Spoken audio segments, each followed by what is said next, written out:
Hello everyone, welcome to environment IAS. दोस्तों, G for geography हमारी एक सीरीज चल रही है जहां बेसिक्स को हम कवर कर रहे हैं। एनवायरनमेंट की हमारी एक सीरीज आने वाली है बेसिक और फंडामेंटल सब्जेक्ट को कवर करने की, ई फॉर एनवायरनमेंट। लेकिन उसके साथ में हम करंट अफेयर को भी ले रहे हैं।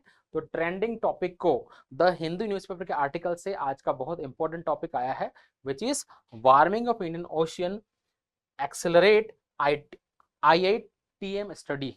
तो बेसिकली जो हमारा इंडियन ओशन है उसमें वार्मिंग हो गई है, उसका तापमान बहुत बढ़ गया है और उसके कंसिक्वेंसेस है।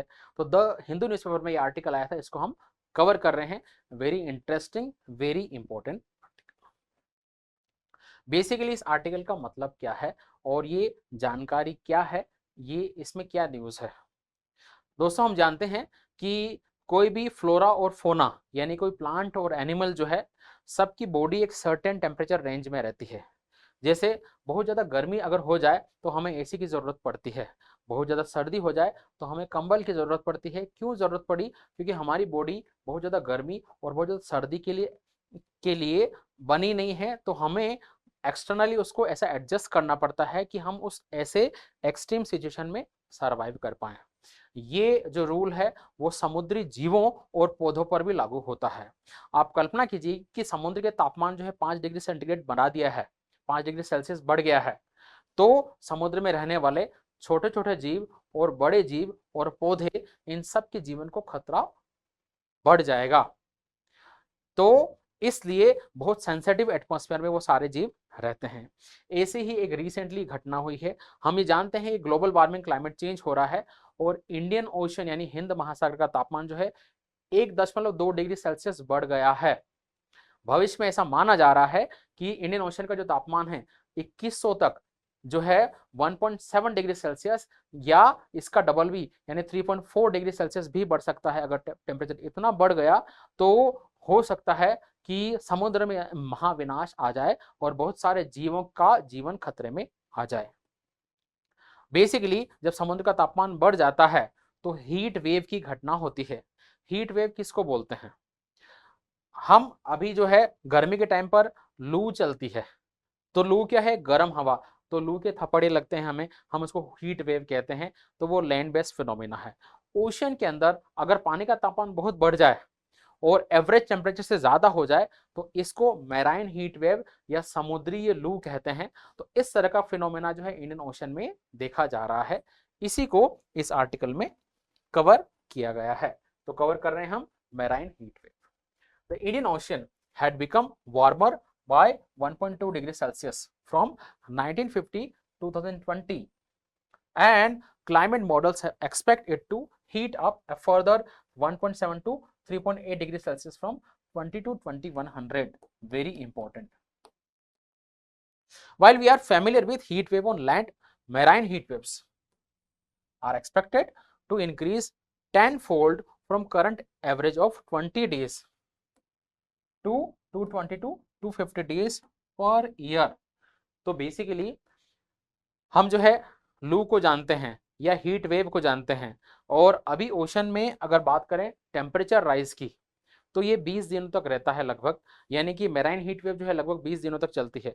लेकिन अगर ओशन का टेम्परेचर बढ़ता गया तो ओशन के अंदर मेराइन हीट वेव 200 से भी ज्यादा दिन तक चलेगी, यानी लगभग साल भर तक वहां पर हीट वेव चलेगी।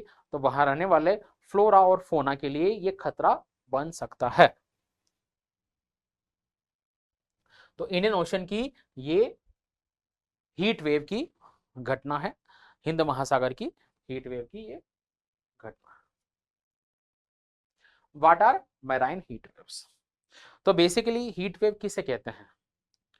सपोज जयपुर का जो एवरेज तापमान है वो अप्रैल के महीने में एवरेज तापमान जो है 40 डिग्री सेल्सियस रहता है। लेकिन आप इमेजिन करो कि किसी साल, मान लें इसी साल अप्रैल के महीने में जयपुर का जो एवरेज टेम्परेचर है वो 40 डिग्री सेल्सियस नहीं होके 45 डिग्री सेल्सियस बढ़ जाए। तो इस घटना को यानी कि एवरेज से टेम्परेचर इंक्रीज होने की घटना को हीट वेव कहा जाता है। इसके अलग अलग पैरामीटर है। प्लेन एरिया में, माउंटेनियस एरिया में और कोस्टल एरिया में हीट वेव की डेफिनेशन अलग अलग है। जो कोस्टल एरिया है वहां 30 डिग्री सेल्सियस जो है टेम्परेचर रेंज रखा गया है। ठीक है। और प्लेन एरिया में ये ऑलमोस्ट 40 डिग्री सेल्सियस के आसपास है। अगर इससे ज्यादा तापमान हो जाता है तो उस फिनोमेना को हीट वेव कहा जाता है। तो ओशियन के कंटेक्स्ट में भी आप मेराइन हीट वेव क्या बोलेंगे कि मेराइन हीट वेव उस घटना को कहा जाएगा कि जब समुद्री औसत तापमान से तापमान बढ़ जाए और ये बढ़ा हुआ तापमान जीवों और प्राणियों को महसूस हो। So marine heat wave, prolonged high temperature, prolonged period of anomalously high sea surface temperature, समुद्र का सतह का टेम्परेचर बहुत बढ़ जाए लंबे पीरियड के लिए। Average adverse effect, they are linked to coral bleaching, sea grass destruction and loss of kelp forest. यहाँ कुछ टर्म आई है, कोरल ब्लीचिंग, कैल्प फॉरेस्ट। दोस्तों हमने बात की थी समुद्री जीवों और पौधों की जो जीवन है वो बहुत सेंसिटिव है। टेम्परेचर बहुत ज्यादा इंक्रीज करोगे, बहुत कम कर दोगे तो दोनों स्थितियों में वो मर जाएंगे। कोरल ब्लीचिंग, हमने ये देखा था कि कोरल रीफ एक सिम्बायोटिक एसोसिएशन है जिसमें एक जो है एक जीव है जिसका नाम है कोरल पॉलिप और एक पौधा है जिसका नाम है अलगी। तो बेसिकली एक जीव और एक पौधा साथ में सिम्बायोटिक रहते हैं जिसको कोरल रीफ कहा जाता है। जब ओशन का टेम्परेचर बढ़ जाता है तो ये जो पौधा है वो मर जाता है। तो बेसिकली कोरल रीफ कुछ ऐसा होता है,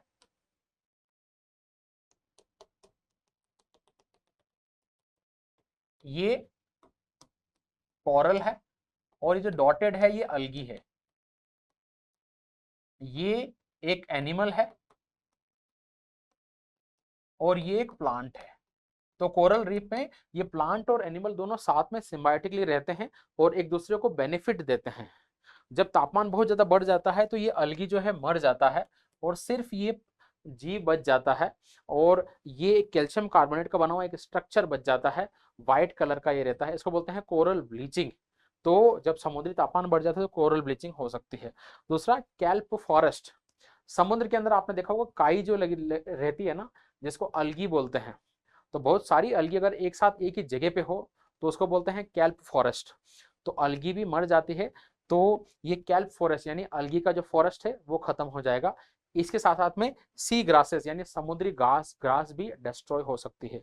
अगर ये इकोसिस्टम डिस्ट्रॉय हो जाएगा, कोरल रीफ डिस्ट्रॉय हो जाए, अलगी डिस्ट्रॉय हो जाए और सी ग्रास डिस्ट्रॉय हो जाए तो समुद्री जीव जो इनके ऊपर निर्भर है उनकी भी मौत हो जाएगी। Driving factor, so ocean current which can build up area of warm water, air, sea, heat flux, wind, climate modes like El Nino। तो बेसिकली ये हो क्यों रहा है इंडियन ओशन में? एक तो इसका सबसे बड़ा कारण तो है ग्लोबल वार्मिंग, दूसरा अल नीनो। अल नीनो में क्या होता है कि जो गर्म पानी आ जाता है समुद्र में तो अल नीनो की वजह से और ग्लोबल वार्मिंग की वजह से और इसकी वजह से सी टेम्परेचर बढ़ जाता है, उसकी वजह से हमें ये फिनोमिना देखने को मिलता है। तो extreme weather, warm water increase in tropical storm and hurricane, increase ocean status, so ocean acidification, deoxygenation, biodiversity और हैबिटेट लॉस हो जाता है, इससे इकोनॉमिक लॉस हो सकता है। ठीक है, और 50% increase in various harm to ocean life. तो ये सारी चीजें आपको देखने को मिलती है। तो बेसिकली एक्सट्रीम वेदर, तो जब ओशन का टेम्परेचर बढ़ जाता है सरफेस टेम्परेचर तो एक्सट्रीम वेदर, जैसे ओशन के अंदर साइक्लोन आते हैं ट्रॉपिकल एरिया में, जैसे आपने बहुत सारे चक्रवात यास का नाम सुना होगा, ठीक है, और साइक्लोन मिचोंग का नाम सुना होगा। तो ऐसे चक्रवात बढ़ जाएंगे। चक्रवात इसलिए बढ़ जाएंगे कि जब चक्रवात ये घूमता है तो आप जानते होंगे कि इस चक्रवात को घूमने की जो ऊर्जा मिलती है वो भाप से मिलती है, क्योंकि समुद्र का तापमान बढ़ जाएगा तो समुद्र में बहुत सारी वाटर वेपर और भाप बनेगी जो उस चक्रवात को ऊर्जा देगी। इसका मतलब क्या है कि जब ये मेराइन हीट वेव चलेगी तो समुद्र का पानी ज्यादा गर्म होगा, उससे ज्यादा भाप मिलेगी, ज्यादा वेपर मिलेगा, उससे ज्यादा साइक्लोन बनेंगे, तो साइक्लोन बनने की इंटेंसिटी और फ्रिक्वेंसी बढ़ जाएगी। इसके अलावा ओशन एसिडिफिकेशन भी हो सकता है, बायोडाइवर्सिटी का लॉस और इकोनॉमिक लॉस भी हो सकता है। Impact on north west India rain, तो बेसिकली भारत में बारिश पर भी इसका असर पड़ेगा। बारिश कैसे होती है हम ये जानते हैं कि गर्मियों के दिनों में जो नॉर्थ इंडियन प्लेन है वहां सनलाइट सीधी गिरती है और वो गर्म हो जाता है, वहां पर लो प्रेशर बनता है।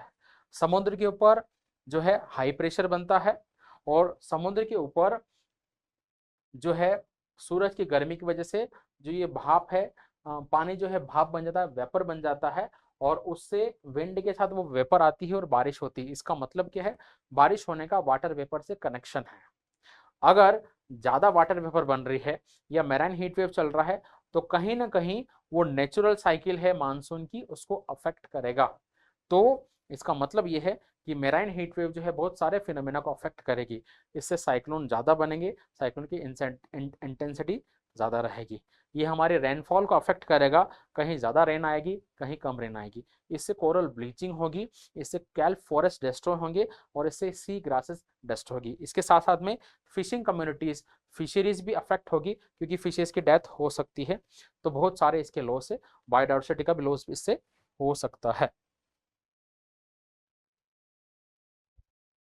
Other impact of marine heat wave, तो इकोसिस्टम इससे चेंज हो सकता है, इससे इकोनॉमिक लॉसेस हो सकते हैं, बायोडाइवर्सिटी को ये इम्पैक्ट करेगा, और बहुत सारी इंक्रीज रिस्क भी है। ऐसा कहा जाता है a previous heat wave led to bleaching of 85% coral in Gulf of Mannar near Tamil Nadu. तो पहले भी एक जो हीट वेव आई थी जिससे 85% कोरल जो है नष्ट हो गए थे तमिलनाडु के गल्फ ऑफ मन्नार के। Rising ocean heat wave content, तो हीटिंग बिलो सरफेस, जब ये मेराइन हीट वेव चलती है तो न केवल सरफेस का पानी बल्कि अंदर का जो पानी है वो भी गर्म हो जाता है। Current increase rate, the heat content of Indian ocean measured from surface to 2000 metre depth is currently increasing. तो मेराइन हीट वेव में सतह का पानी नहीं, अंदर का पानी भी गर्म हो रहा है। Future projection, it is predicted to increase at a rate of 16 to 22 zetta joule per decade in the future, comparable to adding energy equivalent to one Hiroshima atomic bomb detonation every second। आप ये देखो, जब ये marine heat wave चलेगी तो उससे temperature इतना बढ़ जाएगा कि इस बढ़े हुए टेम्परेचर से इतनी ऊर्जा मिलेगी जितना कि हर सेकंड समुद्र के अंदर हिरोशिमा नागासाकी में जो बम विस्फोट हुआ था ना, हर सेकंड के अंदर बम विस्फोट करो ऐसा, उतनी ज्यादा ऊर्जा जो है या इतनी ज्यादा हीट प्रोड्यूस होगी। तो ये ओशन लाइफ को कितना अफेक्ट करेगी, ये समुद्री जीवन को कितना अफेक्ट करेगी। सो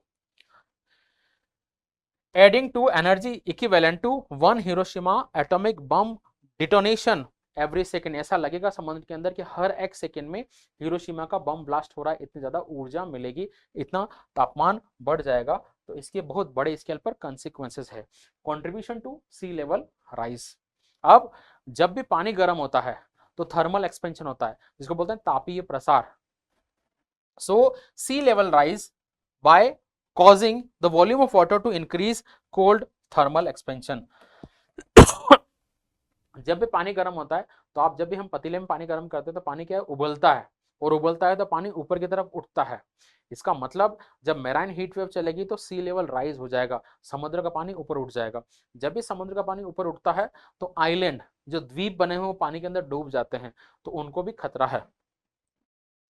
Major factor, thermal expansion is responsible for more than half of sea level rise in Indian Ocean, larger than changes from glacier and sea level sea ice melting। और ये थर्मल एक्सपेंशन इतना ज्यादा होगा कि ice के melt होने से जो सी राइज होगा उससे भी ज्यादा सी राइज इस वजह से हो जाएगा। Impact on Indian ocean dipole, temperature difference, the Indian ocean dipole is characterised by the western eastern half exhibiting difference in temperature increase extreme। तो बेसिकली एक फिनोमिना है इंडियन ओशन डाइपोल, जो हमारा जो हिंद महासागर है उसका वेस्ट और ईस्ट साइड के पानी के तापमान के बीच में जो अंतर है उसकी वजह से इंडियन ओशन डाइपोल का एक फिनोमिना होता है। जब ये समुद्र का तापमान बढ़ जाएगा तो इंडियन ओशन डाइपोल का जो है इंटेंसिटी और फ्रीक्वेंसी भी बढ़ जाएगा, तो अगेन ये हमारे मानसून को प्रभावित करेगा। तो एक्सट्रीम इवेंट इससे बढ़ जाएंगे। ठीक है, और जो मॉडरेट इवेंट है उससे कम हो जाएंगे। तो आप ये देखो कि ये बारिश को अफेक्ट कर रहा है, इंडियन ओशन डाइपोल को अफेक्ट कर रहा है, इसके साथ में ये बायोडाइवर्सिटी को अफेक्ट कर रहा है, कोरल ब्लीचिंग इससे हो रही है। तो इसके बहुत सारे वाइड स्केल पर इम्प्लीकेशंस है। ये इंडियन ओशन डाइपोल है, आप यहाँ देखो, यहाँ पे वार्म अप वाटर है और यहाँ पर कूलर वाटर है। इन दोनों पानी के डिफरेंस की वजह से एक साथ डाइपोल बनता है, तो ये और ज्यादा बनेगा। ठीक है, IITM जिसने ये रिसर्च की है उसके बारे में थोड़ी सी जानकारी लेते हैं। The Indian institute of tropical metrology is a premier research institute in India dedicated to study of atmospheric and climate sciences. It was established in 1962 and operate under Ministry of Earth Sciences, Government of India. Headquarter in Pune. तो basically IITM जिसका Indian institute of tropical metrology, ये पुणे में located एक ministry of earth science का एक institution है जो 1962 में जिसका फॉर्मेशन हुआ था। और ये बेसिकली ये एटमॉस्फेरिक और क्लाइमेट साइंसेस को स्टडी करता है, तो इसी की ये रिसर्च थी। सो रिसेंटली एक और घटना हुई थी in northern Bay of Bengal has been experiencing an intense marine heat wave since 28th June of 2023, leading to India's unusually arid northwest receiving extreme rainfall. This event highlights the urgent need to address warming of Indian Ocean and its impact. आप ये देखो कि जून में ये खबर आई थी कि basically marine heat wave हुई जिससे जो एरिया सूखा है, नॉर्थ वेस्ट इंडिया जो है, जो ड्राई रहता है, वहां एक्सट्रीम रेनफॉल हुई। इसका मतलब ये है कि ये रेनफॉल को अफेक्ट करता है, जहां बारिश नहीं होती वहां ज्यादा बारिश हो जाएगी, जहां हो रही है वहां पर कम होगी। तो ये अनयूजुअल रेनफॉल को या एक्सट्रीम वेदर को प्रमोट करता है।